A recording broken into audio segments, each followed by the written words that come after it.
भाइयों और बहनों, मसीह यीशु में मैं आप सबका स्वागत करता हूं।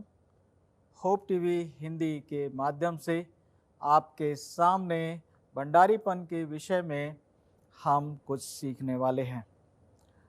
ये जो सीरीज है इसका नाम है स्वामी बनाम सेवक और आज के अध्ययन का नाम है भंडारीपन की सही समझ।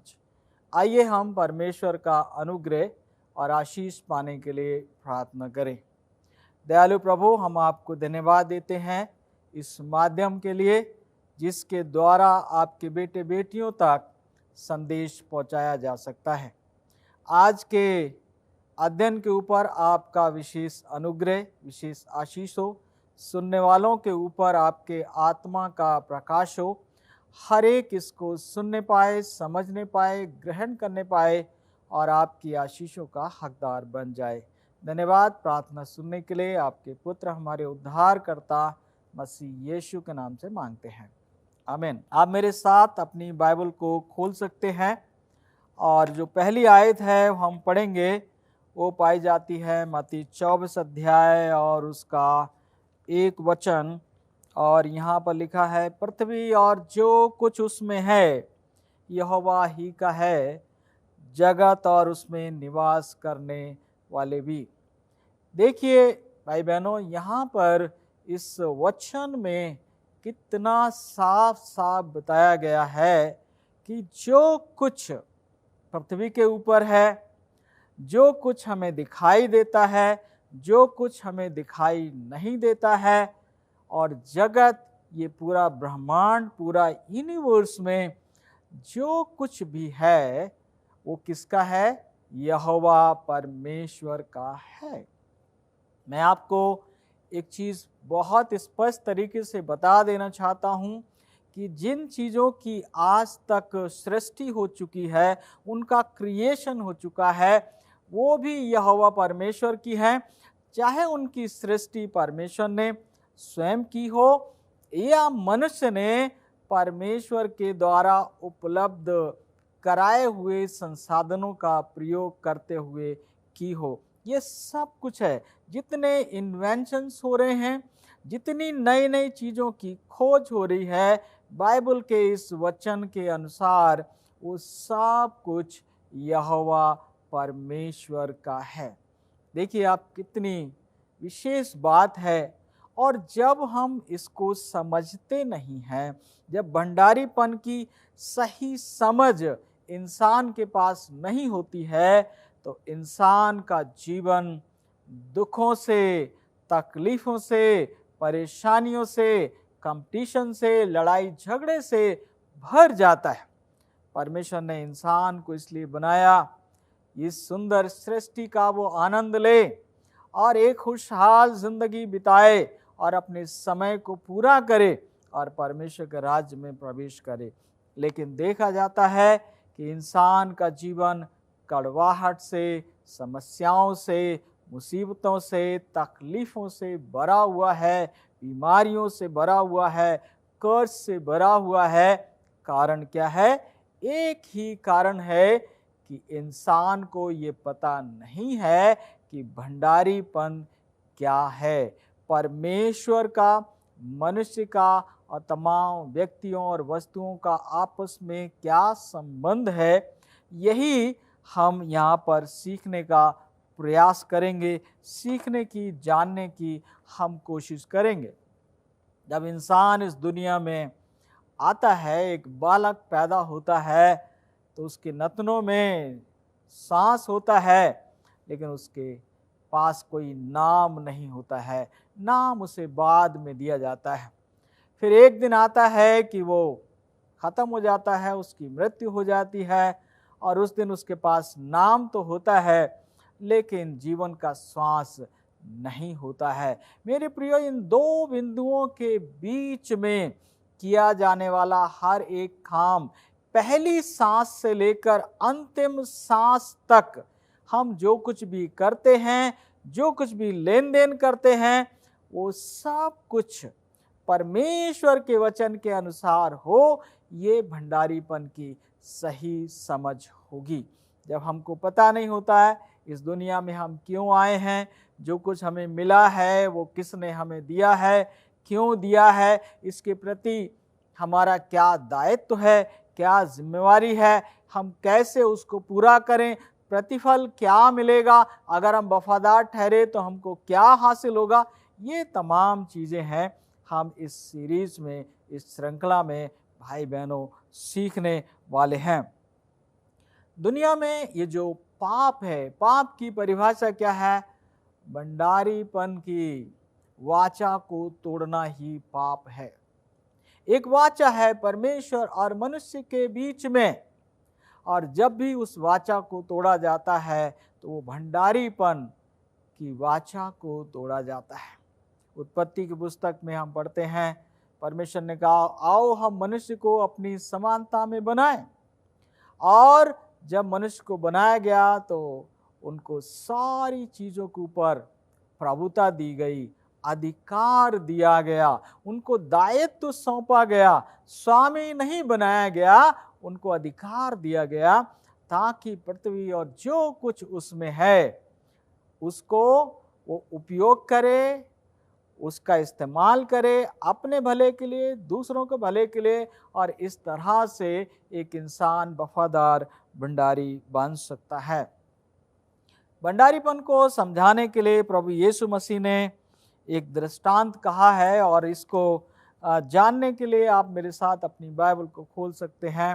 मत्ती 25 अध्याय और उसके 14 वचन से अगर 28 वचन तक हम बढ़ेंगे, 28, 29, 30 तक, तो हम यहाँ पर एक दृष्टांत पाते हैं।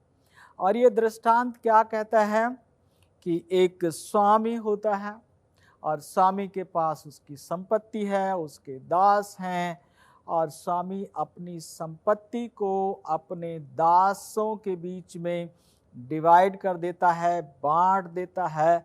यहाँ पर बोला गया है कि एक को उसने 5 तोड़े दिए, दूसरे को 2 तोड़े दिए, एक को 1 तोड़ा दिया, और ये उनकी क्षमता के अनुसार, ये उनकी योग्यता के अनुसार उनको दिया गया।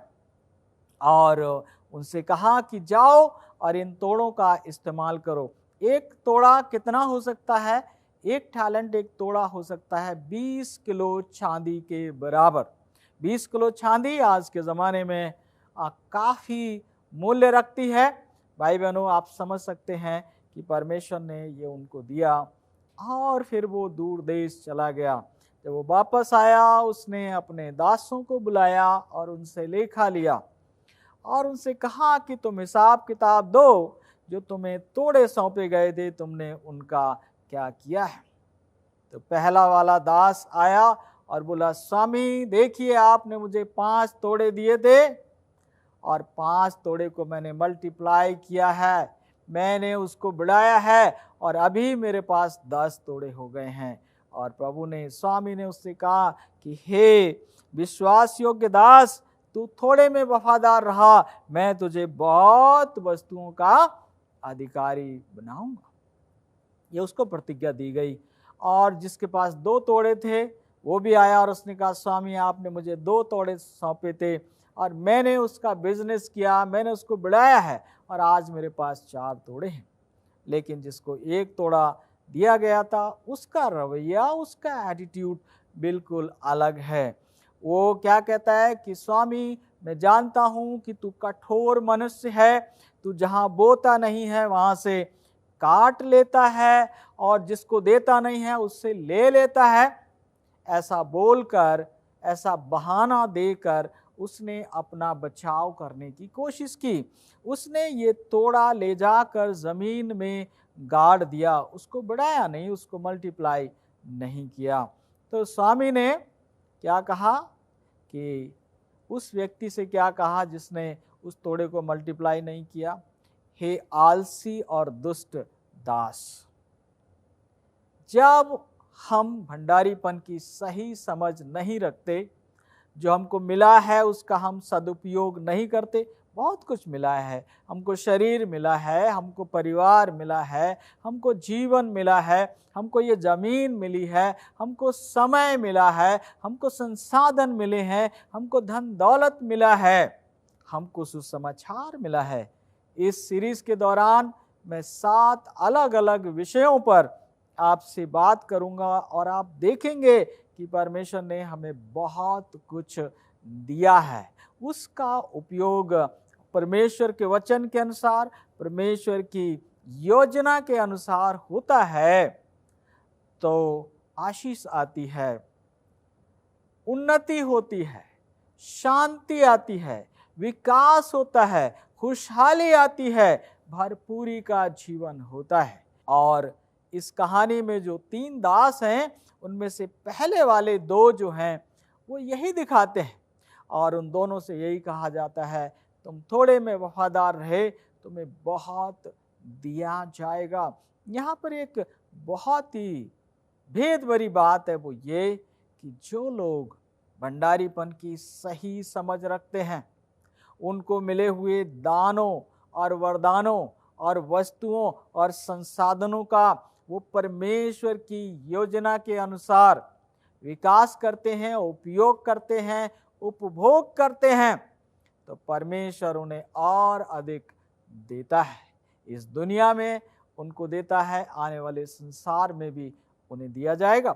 लेकिन वो इंसान जिसने उस तोड़े को बढ़ाया नहीं, मल्टीप्लाई नहीं किया, उसको क्या बोला कि तू आलसी और दुष्ट है।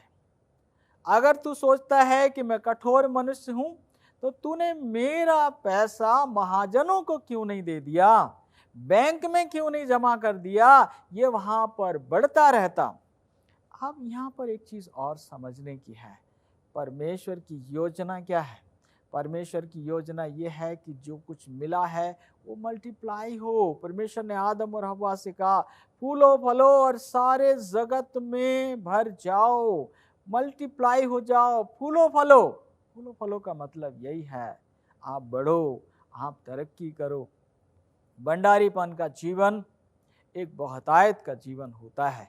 भंडारीपन का जीवन एक आनंद और खुशहाली का जीवन होता है। इसलिए ये ज़रूरी है कि हम सीखें कि भंडारीपन की सही क्या समझ है, जो कुछ हमें मिला है उसका स्वामी कौन है, हमारा इनके साथ क्या रिश्ता है।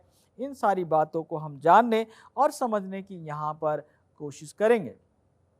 अब हम देखते हैं कि आगे और क्या कहा जाता है। उस व्यक्ति से कहा जाता है कि जो इसके पास है वो तुम वापस कर दो, जो उसको मिला हुआ है वो भी उनसे ले लिया जाता है, मूलधन भी ले लिया जाता है और कहा जाता है उसको दे दो इसके पास 10 तोड़े हैं। और मैं 29 वचन पे खास तौर से आपका ध्यान लेकर जाना चाहता हूँ, आप मेरे साथ पढ़ सकते हैं। मत्ती 25 का 29वां लिखा, क्योंकि जिसके पास है उसे और दिया जाएगा और उसके पास बहुत हो जाएगा, परंतु जिसके पास नहीं है उससे वो भी जो उसके पास है ले लिया जाएगा।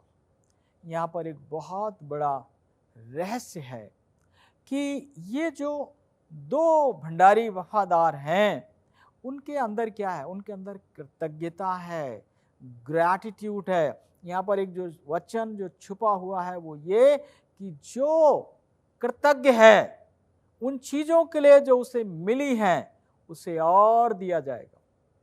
लेकिन जो कृतज्ञ नहीं है, जो शिकायतें करता है, जो वफादार नहीं है, उससे वो भी ले लिया जाएगा जो उसके पास है।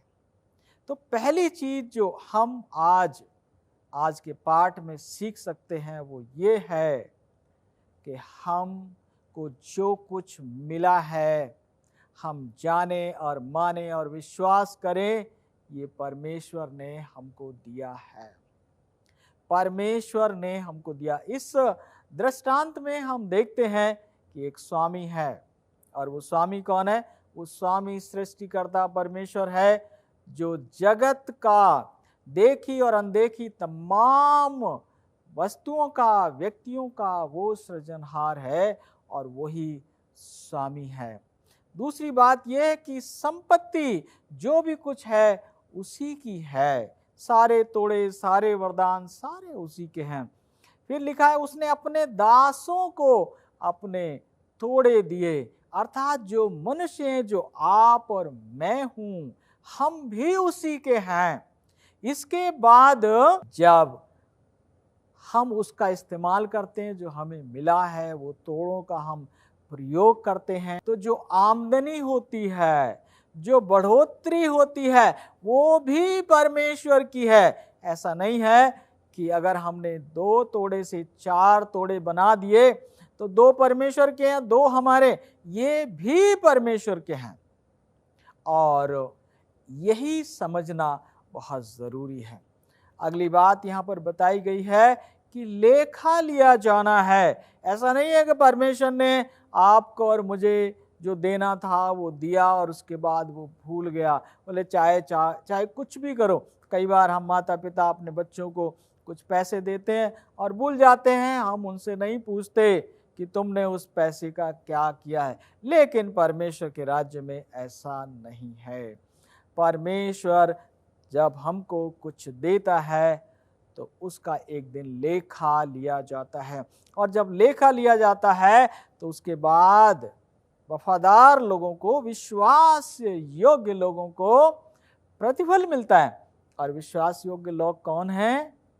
जो कृतज्ञ हैं, जो धन्यवादी हैं, जो परमेश्वर ने हमको दिया है, हम धन्यवाद के साथ जब उसे ग्रहण करते हैं, परमेश्वर का जानते हुए धन्यवाद के साथ हम उसका उपयोग करते हैं और उसे हम मल्टीप्लाई करते हैं, उसे हम बढ़ाते हैं, तो परमेश्वर बहुत खुश होता है और कहता है कि तुम अपने स्वामी के आनंद में शामिल हो जाओ।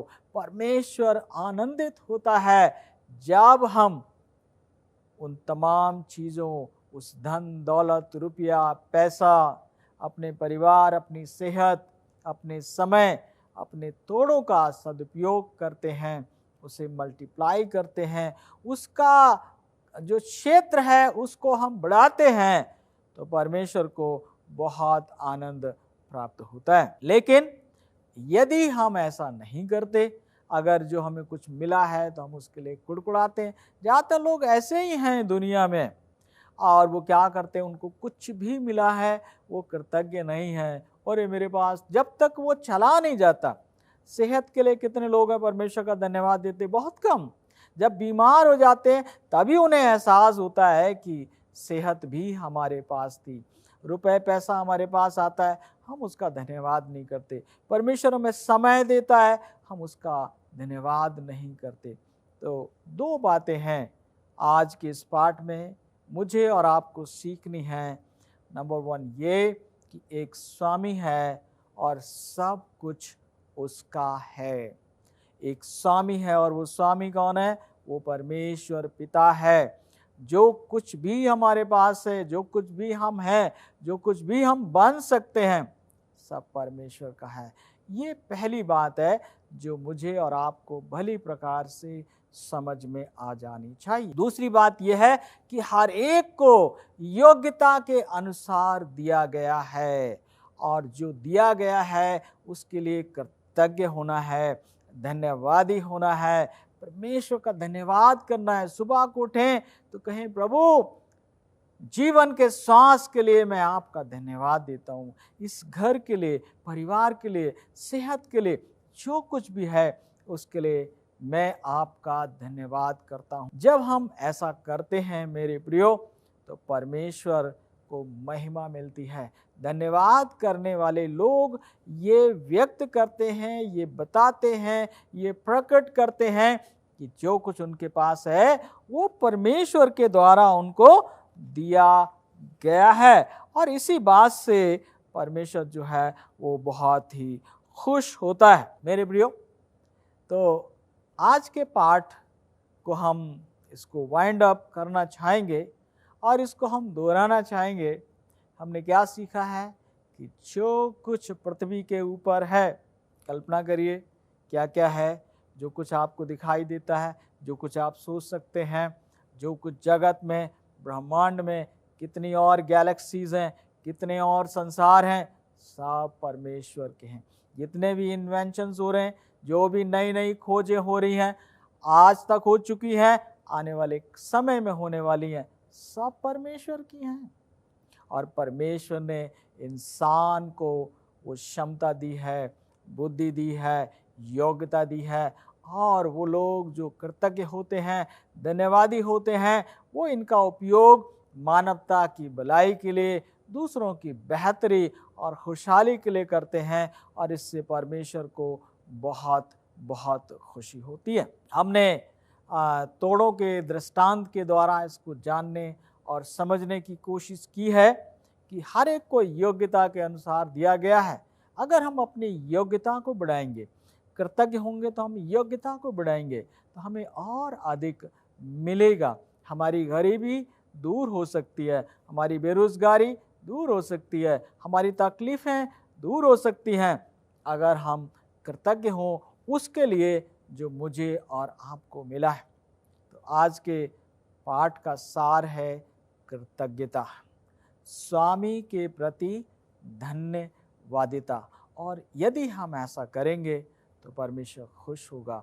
अगर हम उसका उपयोग नहीं करेंगे, अगर हम शिकायतें करेंगे, तो जो हमें मिला है उसका हम सदुपयोग नहीं कर रहे हैं, तो हमें प्रतिफल नहीं मिलेगा। तो परमेश्वर करे कि आज के इस संदेश से, आज के इस वचन से हम में से हर एक को बड़ी आशीष मिले, बड़ा अनुग्रह मिले, और हम उसके वचन में बने रहें। अगले पाठ के लिए आप ज़रूर जुड़िएगा।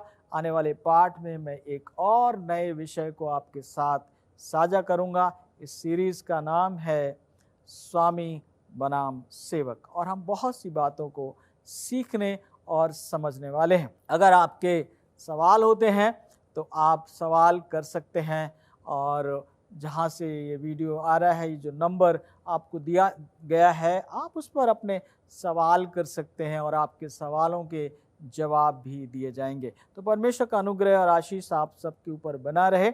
आइए हम छोटी सी प्रार्थना के साथ इस अध्ययन को समाप्त करना चाहेंगे। दयालु प्रभु, आपको धन्यवाद देना चाहते हैं इस सुंदर समय के लिए, आज के इस स्टडी के लिए, पाठ के लिए। इसका नाम है भंडारीपन की सही समझ।